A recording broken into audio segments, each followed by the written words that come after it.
Thank you for having me. For those of you, probably most of you know but don't know, I'm George Pusch's great-granddaughter. And on the family tree here, if you follow the balloon line down, the blue, Henrietta was my grandmother, Louise was my mother, Henrietta's only child, and there were three of us. Janet, my older sister, and Nancy and I are twins. So that's where I am on the family tree. I want to start talking today just a little bit about George Pusch. And it all started with a pair of red-top cowboy boots. George came to the United States and worked as a butcher in New York and saved his money. He was paid $7.50 a month as a butcher. And he bought a pair of red-top cowboy boots, I imagine might have looked like this, for $7.50. He wanted to come west and be a cattleman. He didn't want to be a cowboy. He wanted to be a cattleman. He arrived in Tucson in 1874, and with John Zellweger started the steam pump ranch, the PZ brand, and what later became the Pusch Land and Cattle Company, and had a lot of not only cattle here on the Feldman Ranch, on the San Pedro, but he also grazed cattle on different government lands. In 1880, he married Matilda Pusch, my great-grandmother. These two pictures are when they're younger, obviously, and older. Matilda loved to garden and be in the garden.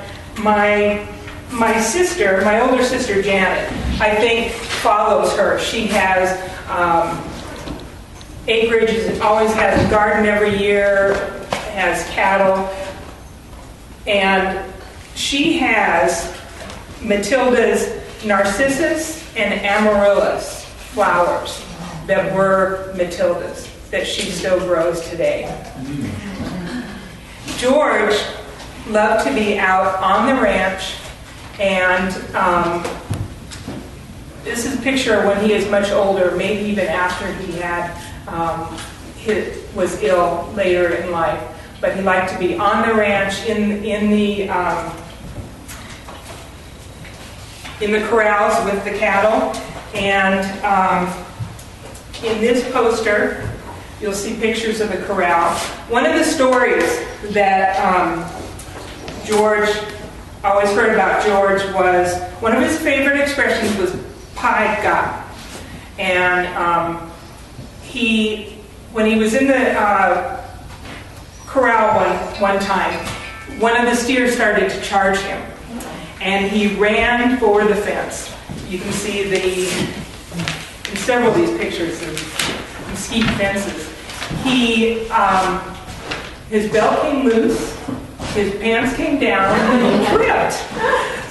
So one of the cowboys ended up shooting the cow, and when he got up, he said, "I got, that was a close one." On the table here, George, when he would travel from town to the steam pump ranch or to the Feldman Ranch or up to Florence, he would trade. He always carried flour and sugar in his wagon, and he would trade with the Native Americans. They never bothered him. He would see, I always heard stories of wagons that they had seen that had been attacked, but he never was, and he never carried a gun. He carried flour and sugar. He also, here at the ranch, when they would come to the door and ask for food, Matilda always told the cook to give them food, not to argue with them at all. Some of the items up here on the table are things that have been passed down through generations. And this rug is a Ganado red rug. It's a Navajo rug. Ganado is up by, on the reservation by the Hubble Trading Post. And the baskets, these 3 baskets are Western Apache baskets. This smaller one and this large one are Papago or Tohono O'odham as we know them today.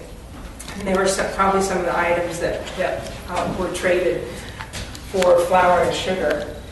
George was also a businessman, very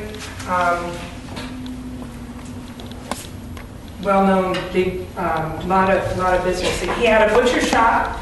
He learned that it was more profitable to sell his cattle in the meat in the butcher shop than sell the cattle. And he also had a slaughterhouse. He had Tucson ice and cold storage, which sold ice and coal. This is on the Historical Society's website. It's just a note paper. He's writing a note to one of his children, and he says, regards with all your, I can't read it. Anyway, it's Dear Papa, George Pusch. But with the ice and coal, growing up, we always had this ice pick in the family.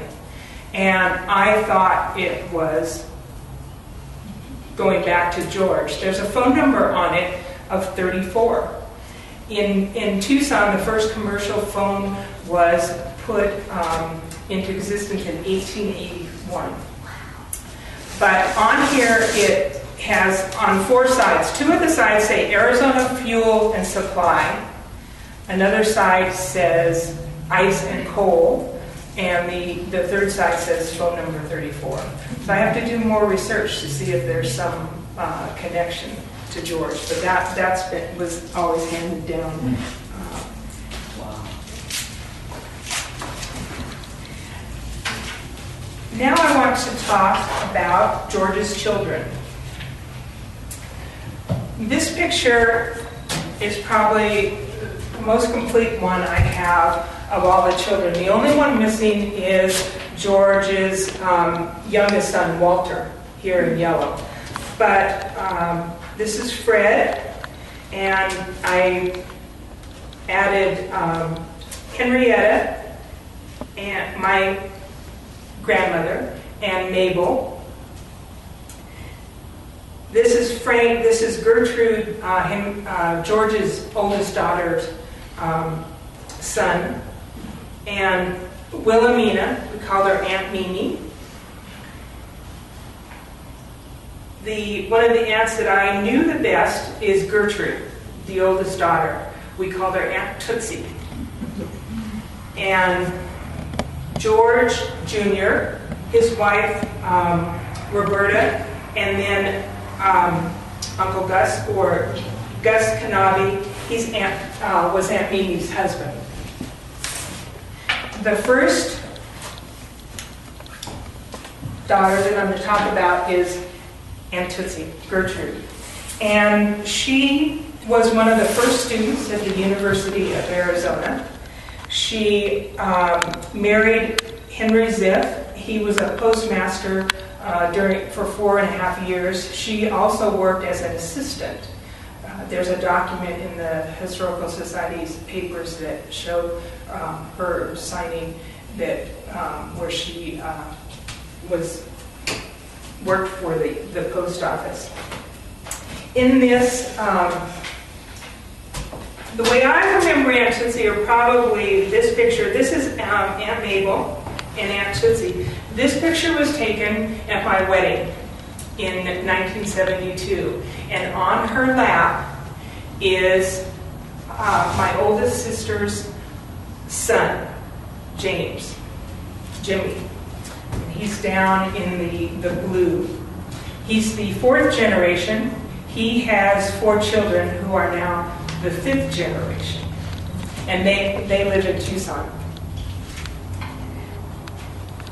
Aunt Aunt Tootsie loved to be on the ranch. She loved to go hiking. She'd go up in the Pusch Ridge area. One of the stories Henry tells is her going up and finding, just hiking and running across some Apaches that were camped there. And she just sat down and started talking to them.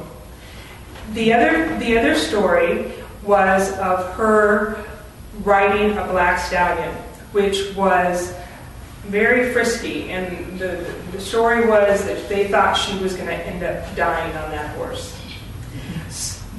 In truth, she lived to be 92. She died at her dining room table, having dinner with her son Henry and I think one or more of her grandchildren. She just slumped down in her chair and passed away.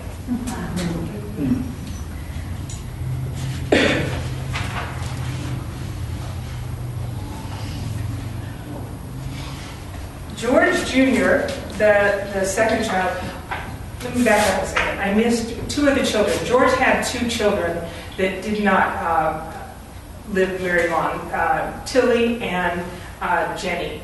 And one lived 18 days, one lived 19 days.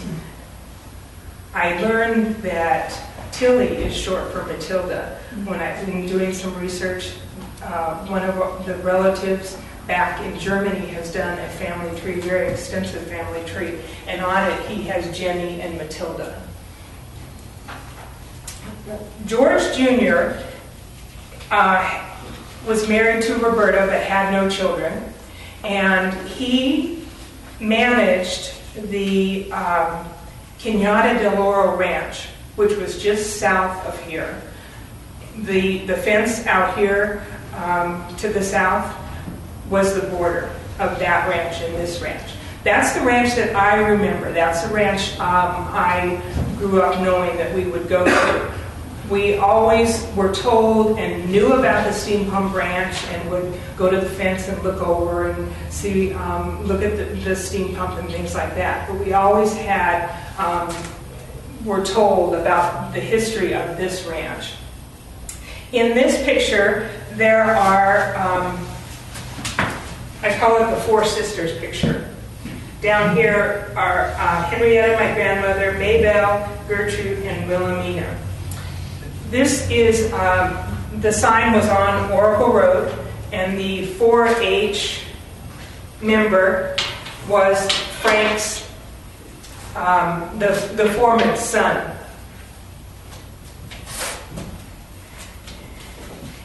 In this next picture about the Cañada del Oro Ranch, the picture in the corner up here is Frank's house, the foreman's house. In the background, you also see a hay barn. We would go up there and climb the hay bales, jump down. We'd also ride horses. That's where I learned to ride. We'd ride the other side of Oracle, but mostly we would ride to the west, out here to the river and around. And there wasn't anything here. There were just cattle. The other thing we would do, and let's see if I can get it's better in this picture. When we were riding horses, where they're standing is the house is right back here. Yeah, this one. Right behind this large tree is where the house was. And on the north side of the house was a propane tank. When we couldn't ride horses, we rode the propane tank. We'd take a running start and jump up on the propane tank like it was a bareback horse. To give you a perspective of where that ranch was, where the ranch house was, this is the picture of the Four Sisters, and it's a present-day picture. I took this picture back in January, and Oracle Road at the time was just a 2-lane road. If you look at the mountain range, they're the same in both pictures. This picture, this is the light just north of the steam pump. It goes into Home Depot, and I'm standing, taking this, when I took this picture, I was standing in front of Bedmart, in the doorway, and over here is Big O Tires. So that gives you a perspective of where the ranch was.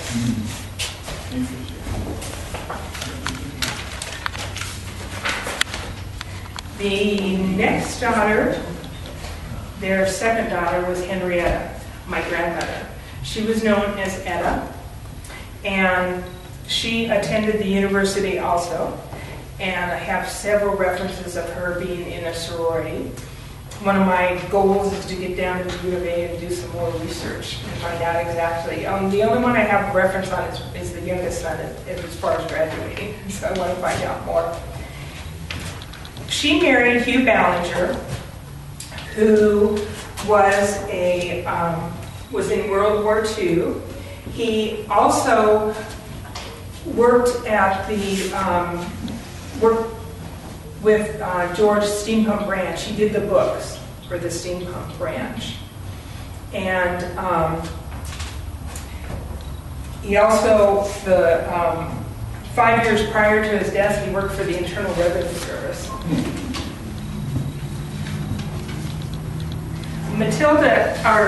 Etta, I didn't know Etta or my grandfather. Etta died in '51 when I was 2. So all I have is stories of her. One of the stories I have was that, we have a discrepancy in my family with my 2 sisters. One of us think it's my mother's, and one of us think it was my grandmother's. The story of when they were out at the ranch and the Native Americans would come and ask for food, she would hide behind members. It was my mother. My older sister thinks it maybe was my mother hiding behind my grandmother's skirt.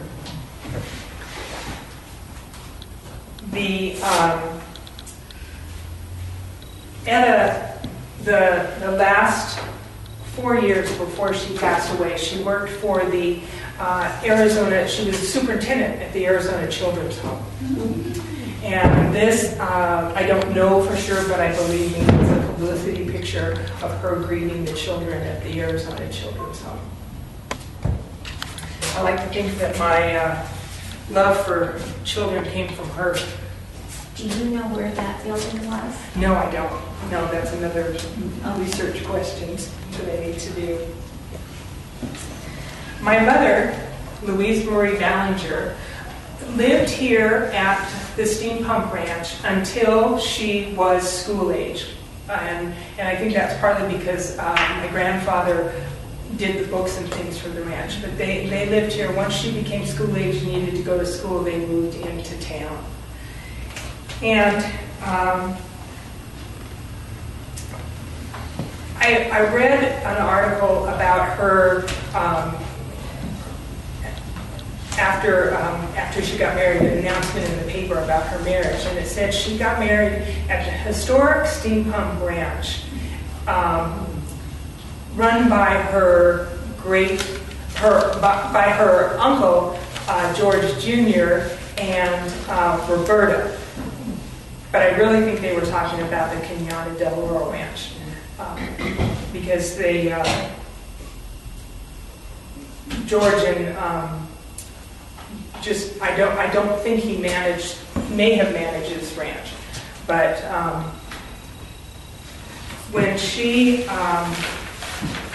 I was doing research on these pictures, this was my favorite picture of her, with the big white bow in her hair, and I have one taken in a studio. So this was probably either taken before or after she went to the studio. But since I've done this research and found a whole lot more pictures of her, this picture of her sitting in a Native American basket. I knew they held food, but I didn't know they were used for playpens or to corral children. When I was one, back in 1950, we moved to Broadway and Swan, to East Cooper Street. And my grandparents were very worried because that was so far out of town. This, one of the other stories that I've learned very recently was that, this is Janet with my father. Aunt Mabel's birthday is November 28th, and my mother was pregnant and due very soon around that date. And I don't know whether they didn't want her to have it on the same day or not, but they had her go quail hunting and walk all over here, there, and everywhere, so she'd go into labor. She had Janet on November the 26th. And when we were growing up, my mother wore these types of dresses very often. Back then they were called squaw dresses. And this is one of my favorite pictures of all of us. That's myself.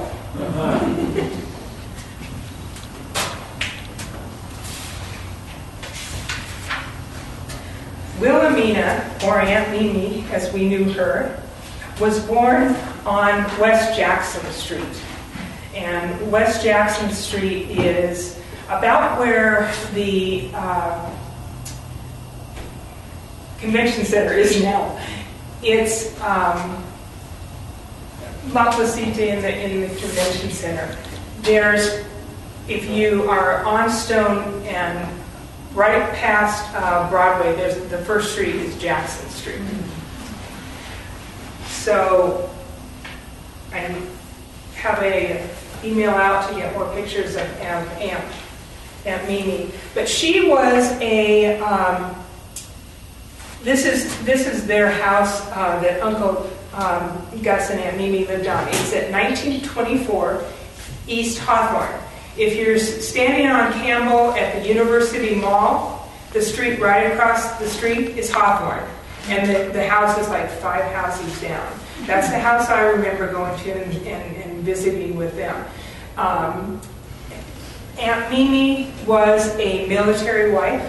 Uncle Gus was in the military. He was in the Mexican campaign. He was in World War I. He was in World War II. Ended up as a colonel. And the memories I have of both of them are just very, very calm, very relaxed. I don't know where Uncle Gus is from, but I have an impression of him as being a Southern gentleman. I didn't know Aunt Mimi that long. She died in 58. I was 9. She died of breast cancer. And we get to Aunt Mabel. The other Aunt Tootsie and Aunt Mabel were probably the two aunts that I knew the best. And they lived the longest. Aunt Mabel lived 93 years. Aunt Mabel attended the University of Arizona, and she met Jim Hankins. Jim was a very enterprising young man. He worked for the Maxwell car sales. He sold 4 cars in 4 days in 1915. And then he later had a automobile dealership. The picture of Aunt Mabel here, I believe this is a automobile, and she's standing beside one here. In this picture, that's Nancy and I.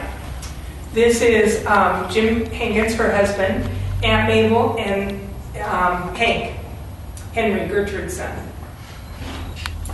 They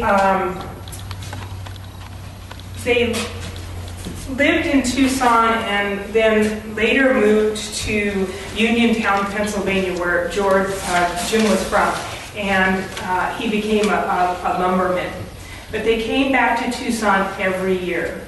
They arrived here before Thanksgiving, and they would always have all the women would have a party at our house, my mother's house, with a birthday party, because my mother's birthday was December the 18th. So they would have a party for Aunt Mabel, and we were always instructed that we couldn't come in the front door that day. We had to go around the back door and come in the back door. But they would always leave us a dessert. They would take big chocolate cookies and put whipped cream in between them and stack them up. And there was always a dessert in the fridge for us as a reward for coming in the back door. Aunt Mabel, when she was married, in the newspaper article, it mentions that she was married in the spacious drawing room of the South 4th Avenue house. This is a picture of the house. This is George and Matilda's house in town. And as you can see, it did snow back in Tucson back then. But 3 of the children are on the front steps here. We don't know which ones they are, but this is the house that she got married in.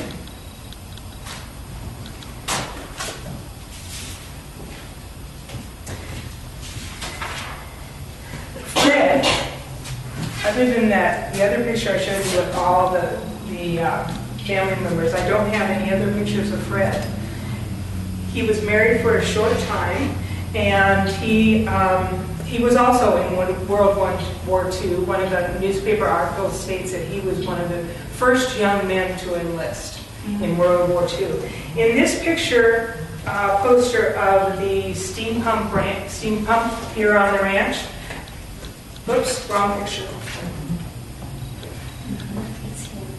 Yeah, let me do this first.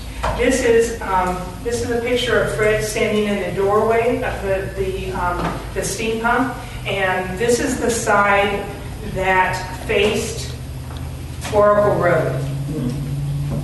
And Oracle Road was first an Apache trail, and then I believe there's another name for it. Camp Grant Road, and then it became Oracle Road. Should have showed this during Aunt Mabel.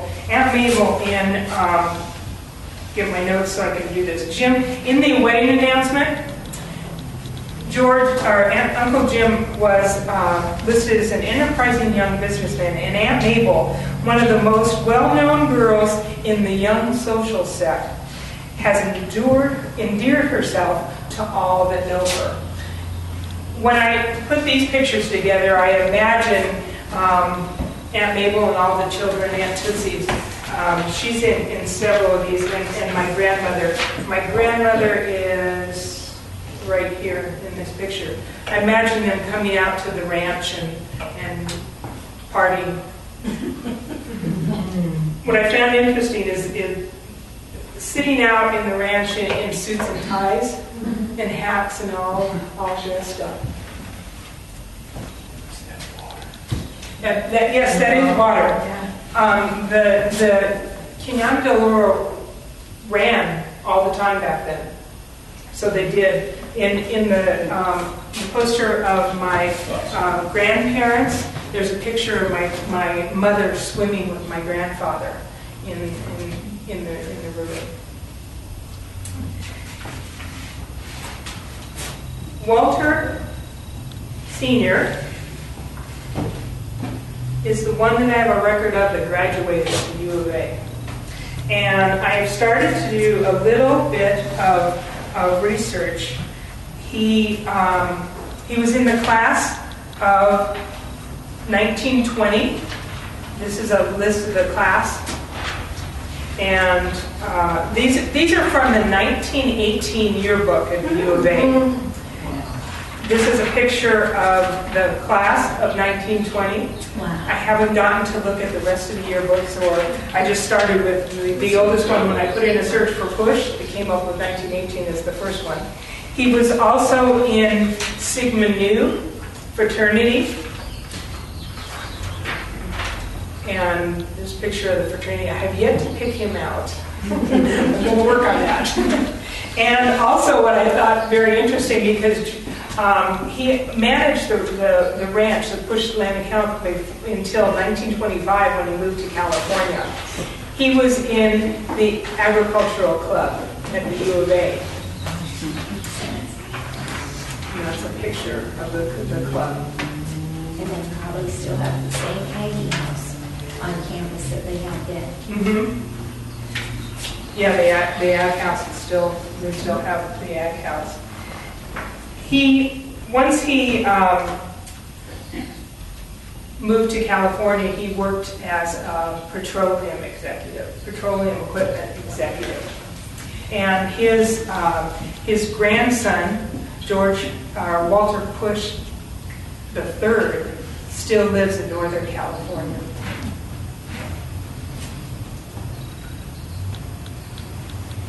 The last picture is a picture back in December when Lois and Roxy were kind enough to give my family the tour of the ranch.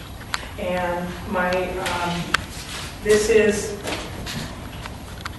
third generation, my sisters and I. The fourth generation, my older sister's children. Neither Nancy or I had any children. And this is the fifth generation, my older sister's grandchildren. I wanted to thank you for doing this, for keeping this going, for Oro Valley, for buying the ranch. I've learned a lot in doing the research, and I'm going to learn a lot more and do more research. I find it very fascinating. When Aunt Mabel passed away, she was the last of George's children to pass away. And when she passed away, I did family photo albums. We received all her photos and things, and I just felt this need to do photo albums. But now I'm in the process of updating those with all the new information that I have. George, as a young man of 18 coming to the United States and working hard, following his dreams, made a significant impact on Arizona, Oro Valley, and I really believe you left a wonderful family legacy, and you, Oro Valley Historical Society, have helped continue that legacy. So thank you very much.